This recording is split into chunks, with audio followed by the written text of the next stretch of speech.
Cancer દર્દીને નથી મારતું, ઘણી વખત મોડું પહોંચવાનો નિર્ણય છે એ મારી નાખે છે. હું કેન્સર સર્જન છું અને મારી ઓપીડીમાં લગભગ દર અઠવાડિયે કોઈકને કોઈક દર્દી એક જ વાત કહે છે, ડૉક્ટર સાહેબ, જો હું થોડો વહેલો આવ્યો હોત તો. આ એક વાક્ય સાંભળીને સૌથી વધારે દુઃખ થાય છે, કારણ કે મોટાભાગના કેન્સર એક દિવસમાં થતા નથી. તે મહિનાઓ, ક્યારેક વર્ષો સુધી શરીરમાં શાંતિથી જતા રહે છે. પણ આપણે શું કરીએ?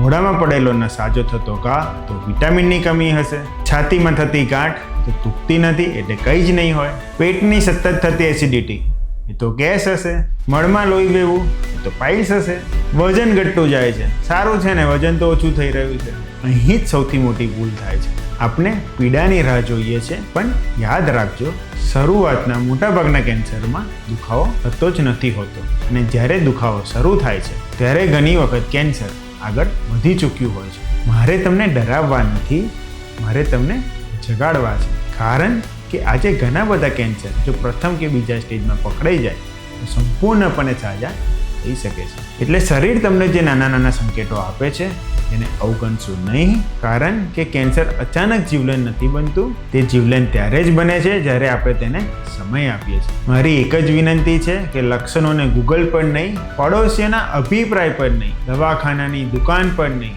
યોગ્ય ડૉક્ટર સુધી લઈ જાઓ.